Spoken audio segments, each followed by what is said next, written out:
better for now, that's great. But is it fixing anything? I don't think it's fixing anything. But if it helps the symptoms for now, I'm not against it. Is it a regular thing on my programs? No.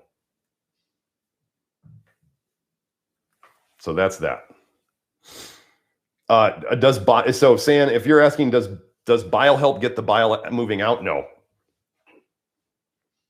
Secondary bile acids, including UDCA and TUDCA, cause cholestasis. That is what damages the liver and causes cholestasis. Secondary bile acids. You don't want those at all.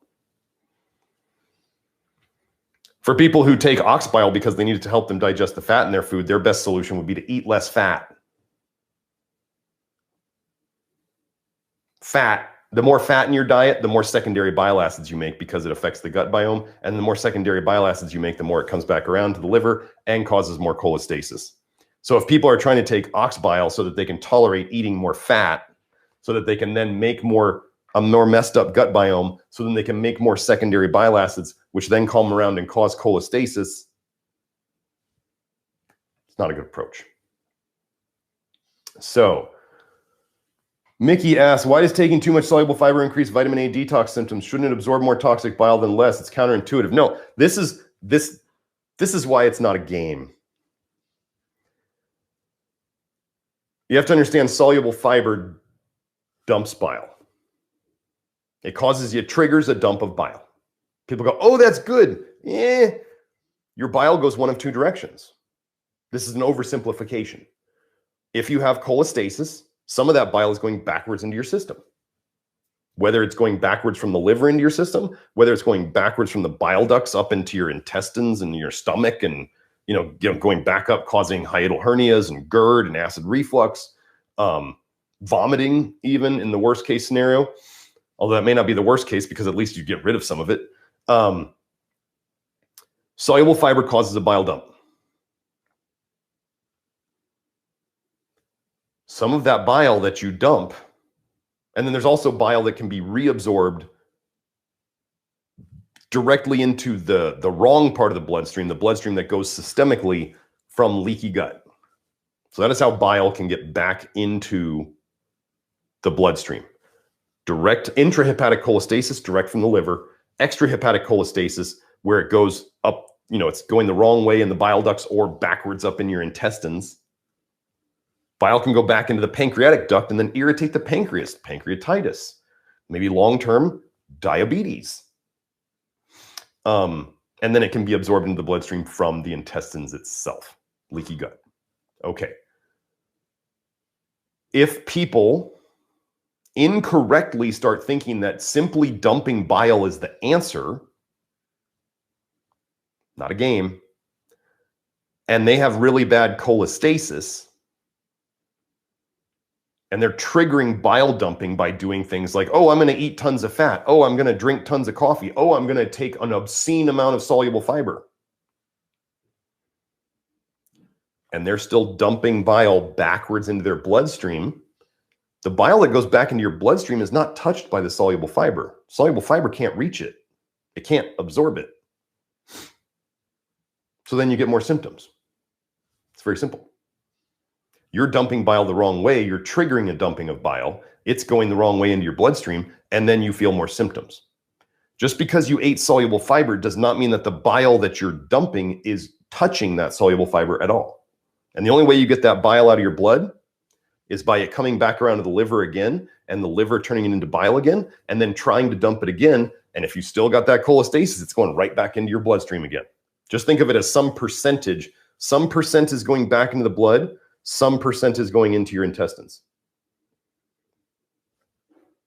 If you take too much stuff that's causing bile dumping, just eating will cause a bile dump. Just the act of eating itself will cause a bile dump. But too much of it, if you push it too hard, it goes back into your blood. You get worse symptoms. That's how it works. And then people are going to say, how do I get it out of your blood? And I'm going to say, I don't know. Haven't figured that one out yet. Still working on that one.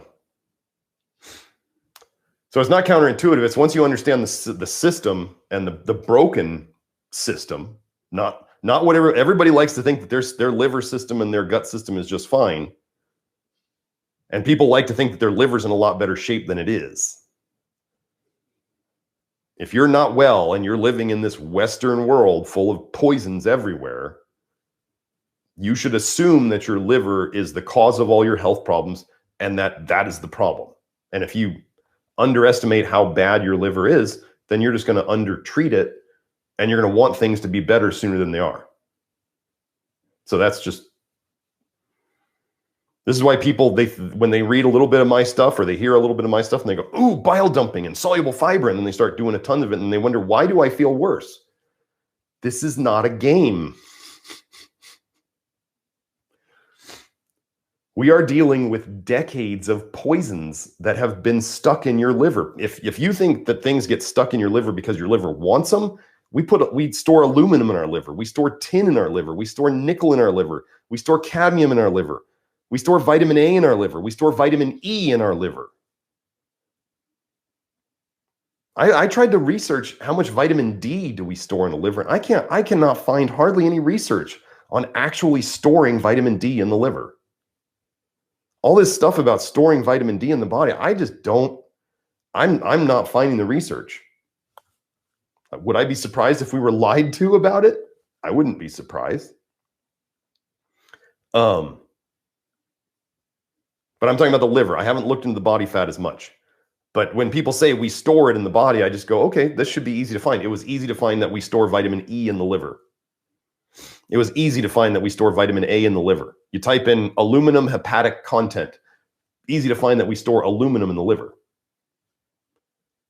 And if people are going to say, well, we store things we need in our liver. No, that is not what we do. Why we store fat soluble vitamins in our liver? We also get fatty liver. What do you think that's for? Fat soluble vitamins.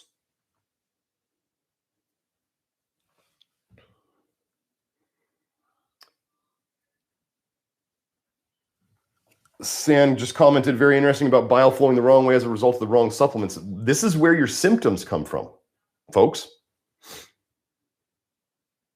Just do a quick one on antidepressants. I did a thing about Prozac, fluoxetine, and fatty liver. It is well known that antidepressants cause fatty liver. How do antidepressants relieve your symptoms of mental depression? Antidepressants cause fatty liver. It's taking the bile that would normally come out of your liver, and if you have cholestasis with that depression, the bile's going backwards into your blood, it's affecting your brain. So what does this drug do? This drug causes fatty liver. It keeps the bile inside your liver. It turns it into toxic fatty bile liver. The bile now doesn't come out, or at least the bile that causes the depression symptoms doesn't come out. And then you get some relief from your mental symptoms. And then what happens when you try to stop it? You start dumping bile. That doesn't, you're not putting in the drug that's keeping it in your liver anymore.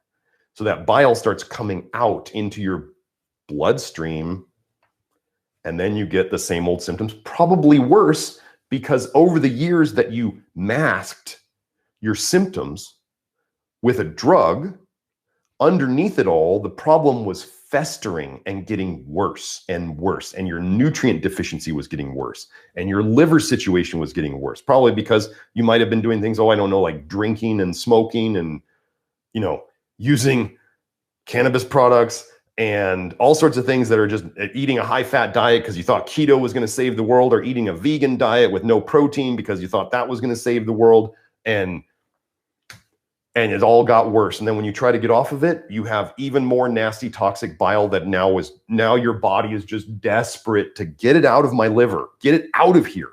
It dumps it, too much of it goes into your blood, you get the symptoms. You even get new symptoms now.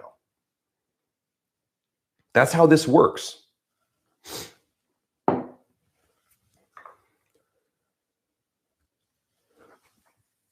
Derek says, I would also talk about healing reactions. A real Herxheimer reaction is quick and intense, but over within a few minutes to a couple of hours. It does not last days, weeks, or months. Anybody who tells you that any detox reaction or die-off reaction lasts weeks to months to years They don't know what they're doing. I had a woman, she felt like hot garbage for 2 years. She almost lost her marriage because of what they were asking her to do. And they told her for 2 years, you're just detoxing. Detox goes in cycles when your body decides to do it. It's like, think of like washing your clothes or washing your dishes. You don't wash your dishes all day long, every day, all day. You tend to let them accumulate and then you wash them all at once. That's like a detox cycle. You wash it all at once. You get it done. When it's time to do that, you do that. When your body wants to devote resources to detoxing, it's going to devote its resources to detoxing. And that's why you're not going to feel good for a while, because your body has now said, I have enough energy and I have enough resources and I have enough materials to do this detox cycle. Let's do it. And you do it. It'd be just like remodeling your house. You don't want to remodel your house for 5 years. You want to have the guys come in. Maybe you move out of the house and you have them do it in a couple of months, hopefully. We do these jobs, these cleanup jobs, these fixing jobs. The body does them quickly. If something is festering and just going on slowly forever, you're not fixing the problem. That's not how this works. So now, Derek, I am not so sure about Herxheimer reactions anymore. I tend to think Herxheimer reactions are just a bile problem for a short period of time. I don't know. I have a hard time. The idea of this massive die-off of all this bad stuff and then it's just all stuck in your body. Well, I don't know. I don't know. I question everything now. But still, whatever people want to call it, it should be short.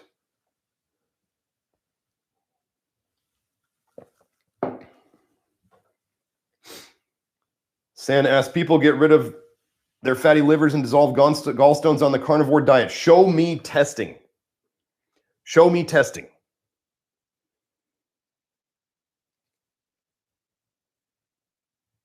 There's different carnivore diets too. The nose to tail one, disasters. They're all the long-term carnivore people, just so you know. And I got this from Judy Cho, who has been in the carnivore world a very long time. She says all the like 10 plus years, 15 plus years, carnivore diet people are all muscle meat folks. They are not nose to tail. The nose to tail people are disasters. Long-term high-fat diets will end up with liver problems. I have no doubt in my mind of this. And strict forms of keto, does this mean that they are resolving cholestasis and vitamin A toxicity? I need proof. I need ultrasound proof. I need before and afters. I need